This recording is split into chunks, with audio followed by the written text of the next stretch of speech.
Hey everyone. So I've been skateboarding pretty routinely over the last year or so. I was out of skateboarding for pretty close to 13 to 15 years, and I got back into it over the last year.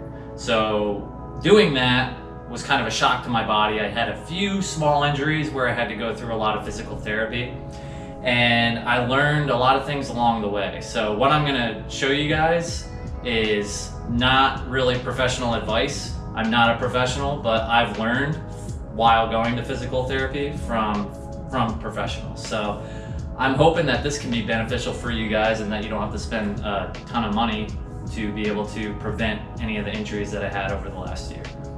The big thing that I have that's going to be a focus on a lot of this is patellar tendonitis. You don't necessarily have to have patellar tendonitis to do these stretches. They're still going to help you greatly when you go out and skateboard. All right, so let's get into it. So the first thing that I typically will do, I have a foam roller. Usually it's a pretty hard foam roller. So what I try to focus in on is the IT bands.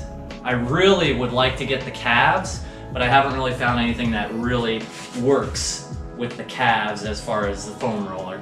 But the IT bands, the hamstrings, the quads, and then also the inner adductors as well. So this is going to be the first. I usually go right straight to the IT bands, so we'll go in here, and I like to try to put as much pressure as possible. So I'm like lifting up off the ground typically.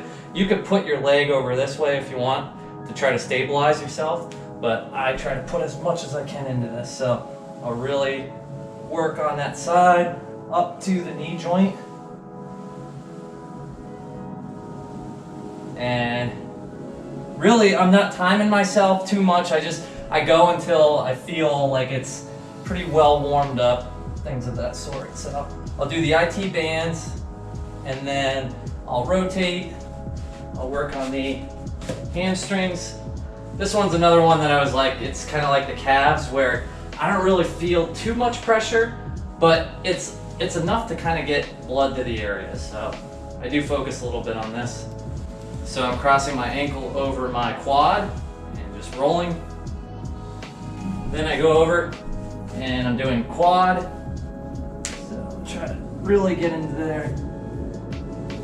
Again, I'm trying to put as much pressure as I can, but that's just me.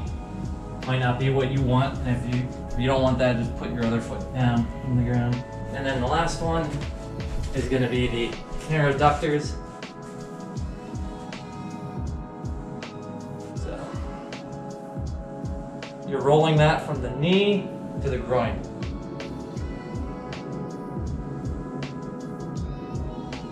All right, so the next series that I want to show you guys are some dynamic stretches that I end up doing.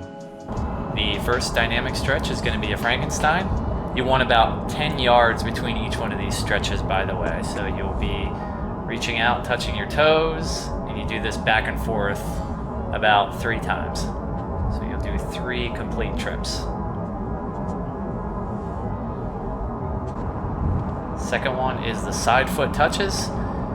What you do with this one is you will take a step forward, and then with the other foot you want to touch the inside of your foot, the outside of your foot, and then lean forward. So touch the inside of your foot, the outside of your foot, step forward.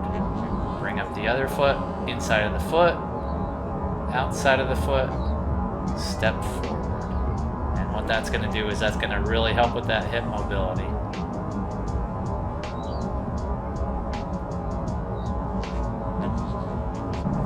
The last one is a modified dynamic side lunge, and basically it's kind of like your side lunges for the inner adductors, but you're going to be moving while you're doing it, and you're going to be going back and forth as well. So when you get to the end of that 10 yards and you go back the other way, stay in the direction that you're going.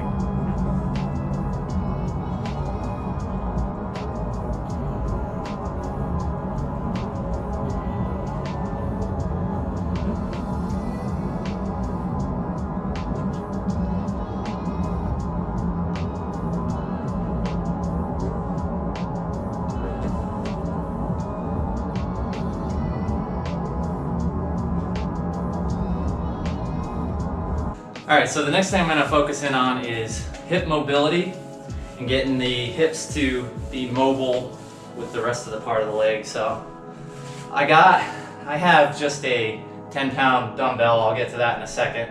But really, there's these zigzag stretches. So basically what you're doing is you're going in almost like a figure 4, and all you do is you're sitting straight up, and then you can rest your hands down, and then you rotate this way. So you're putting that pressure into the hips, and that gives you a nice stretch from your butt up to your hip. So I just keep rotating this, kind of like this, and you'll feel it. Just lean forward, lean into that. So that'll be that's really good. And I do this like maybe 50 times, back and forth. I'm actually going a little fast. You want to try to emphasize that stretch a little bit. Feel that in there. This next one is to help more blood flow to the hip. Basically, what I mentioned before with the zigzag stuff, you still want to be in that position, but now you want to get some kind of a weight. It doesn't have to be a dumbbell, just 5-10 pounds. If you want to go up a little bit more, too, you can go up a little bit more. But the point is you need to hold weight here by your hip and lift up off the ground. And that is going to really push that blood right into that hip area.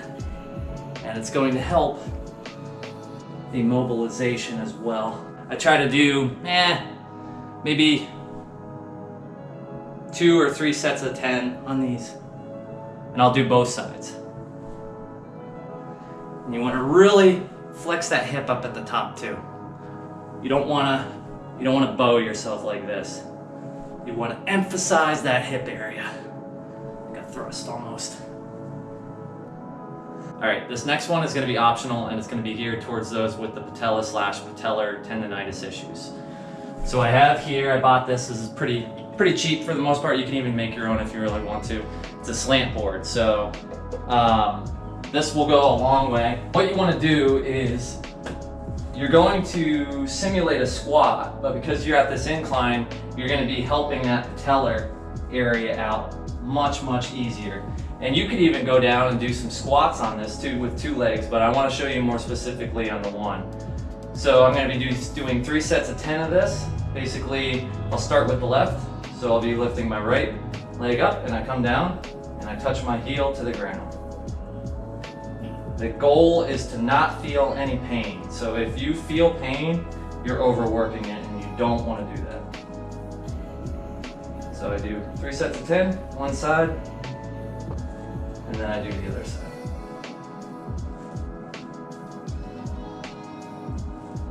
And again, this is part of the warm-up.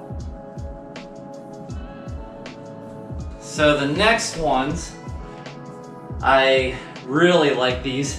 My physical therapist had recommended these, and also there's a guy on YouTube called Knees Over Toes guy. Actually, he's on Instagram. He's all over social media. He's really good. And so he has a lot of really good techniques on helping people who have patella tendonitis, things of the sort. So really, what I'm going to emphasize on these next 2, you need just a knee pad or something. You'll need it for both of these. I have a stretch band, and really, I could show you some alternative things you can do for this, because not everybody's going to have something where you can tie to, but I'll show you some alternative things you can do for that. And then this here, you'll have to invest. I got it off of Amazon. Basically, you can put it under a door frame, anything like that. My door frame's a little odd, so this worked out really well. And so I'm able to put my ankles in underneath. So I'll show you that in a second. The first one though is for the quads. This one's a little tough for me, so I might not be able to go all the way back, but I'll try. This is going to give you that stretch in the quad area. So really get that going. So I'll have my knee pad here, and I'll grab this, and what you want to do is you want to come back and sit on your ankles. So I got my ankles a little bit bent here, just come back. like this. And then lift yourself up. So that's one. Try to come back to the floor if you can. And that's really working that quad area and even above the kneecaps. There's a tendon right in there. I tend to have a little bit of inflammation sometimes in there. I'll do maybe 3 sets of 10, 2 to 3 sets of 10 on this. Come back. And then up. So that's that. An alternative to this, if you don't have a strap or anything to start off with, is you can actually just work it sitting down on your ankles. Because that's gonna help a little bit too. And that's gonna help the blood flow into those parts of the leg. So that's something you could do to start off with. But eventually this will really help because it gives you that support where you can actually go back a little bit further and further and further.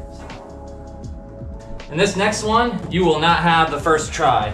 This is gonna take a little bit of time, and I still am working at it too, but ultimately I can show you how you can work into it. I've seen people rig this too, where they can use a towel or inside of their door frame and they knot it on the one side and they're able to hold themselves up. So there's a lot of things you can do for that as well. So this one's gonna be working the hamstrings and maybe even into that. Sometimes I feel it in the calf as well.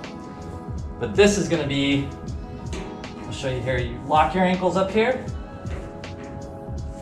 and you are gonna be working your way down to touching the ground. And then you come back up.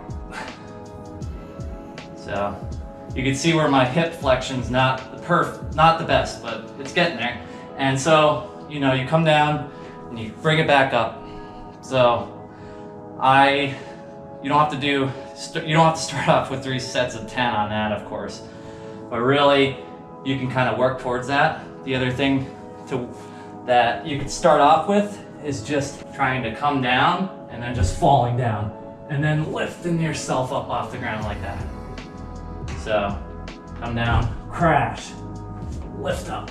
Try not to give yourself too much push as you work into it better, but eventually that leverage is going to pull and really help blood get into that.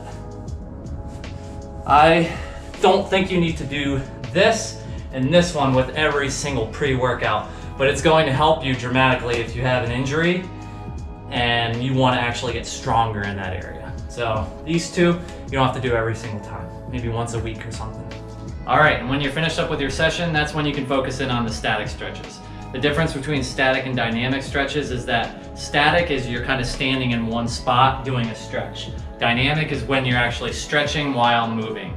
So that's kind of the difference there. So some of the static stretches you could do is just, you know, the typical touch your toes. You can, let's see, you can use the foam roller again, things of that sort. A lot of the things people are already pretty aware of. Just wherever you're feeling that tightness, you can do the stretches and stuff for. So typically my hamstrings, they tend to be pretty tight, and then the quads as well. So I like to tend to do the quad stretches, the touching my toes. I'll do the touching my toes sitting down. And the last tip that I have for you guys, and you'll be aware of it, but it's easily unnoticed about the dramatic improvements you can have for recovery. And you only have to really do it once or twice a month, and I'll explain the difference, but really you should go for a massage. A massage, deep tissue massage, is one of the huge things that have greatly improved my recovery when I've had injuries.